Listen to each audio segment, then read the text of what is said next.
So the area that I'm focusing on of the phase one of the project is the money. So I'm really interested in finding out the role of the money in the community and what that means when a community is allocated £1 million to spend over 10 years. So it's really the money as a mechanism for change, I think that we're looking at.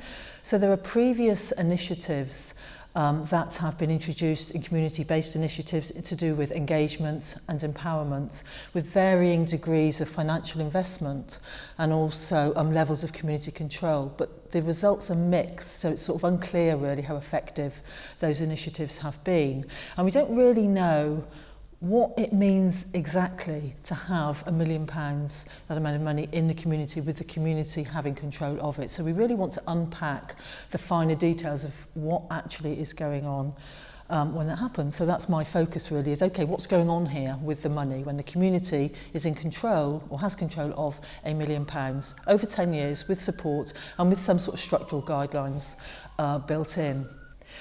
So there are a number of things to emerge from the 10 sites that we looked at closely in terms of the money and it sort of working as a mechanism for change, as it were. So I'm going to sort of talk about 8 things quite briefly that I've chosen to talk about today. The first thing really is how it worked as a hook to get people involved and interested and sort of galvanised around this idea of having money to spend in their community and really having control about how it was going to be spent. Some participants talked about how they were really interested in the notion that it could really transform their community. There was hope that there might be real change. So there were quite positive things. Others talked about it as being, there were sort of some tensions around having £1 million, and that was related to the context. There might have been previous negative relationships, for instance, in the community.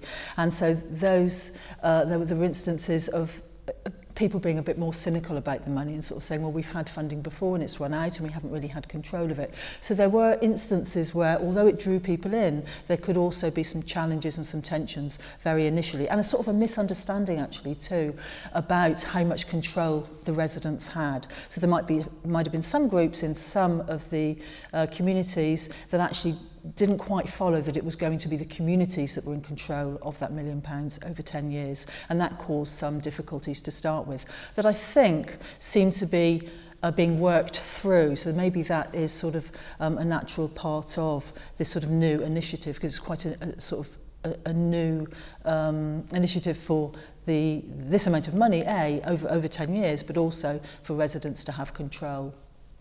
The money itself, the figure of 1 million, was quite interesting because they thought that was quite important in terms of drawing people in. As I said, some people called it a hook. Some people, one person said it was a nice little strapline to get people interested.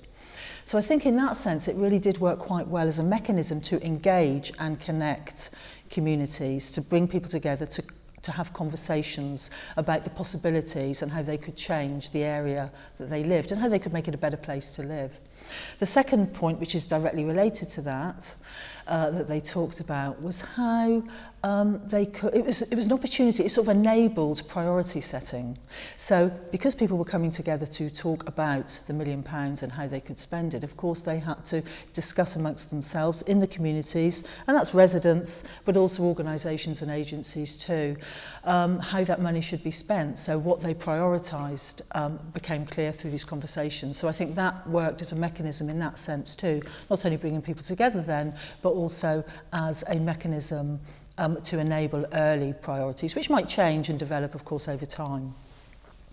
The third thing, which is also linked, I suppose, really, is money and its symbolic power. So it wasn't just instrumental. What it meant to some communities was that they had sort of more power because they had this money, and it gave them credibility. And that was what one person talked about. We've got credibility now. We have this money. We can show we can work as a team, so far anyway, and be effective. And we can actually go to these sort of decision-making discussions, and we have a place at the table, as it were, with the council and other agencies and other institutions in the community, maybe businesses, because we've got this money behind us, and we have deserved this place, if you like, at the table. So it's opened up opportunities for us to discuss with other agencies in the community, because of this sort of symbolic power. It gives us credibility. So something interesting that's come out of this so far is emerging, I think, is the sense that some people are saying, well, actually £1 million isn't that much. And we really, this initiative is not actually about the £1 million, it's not about the money. It has enabled us to get together, it's galvanised action, it's a catalyst for action and to get people that are already here and who have lots of assets and lots of skills. So it's enabled us all to get together and to work together, but actually it's not about the money, it's more about this process of getting together and connecting and doing things together. And I think that's actually quite a strong theme to come through. It's about the process of using the money and what's that enabled, and so how the money has been a mechanism to get people working together as opposed to the £1 million as a sort of instrumental concrete sum of money.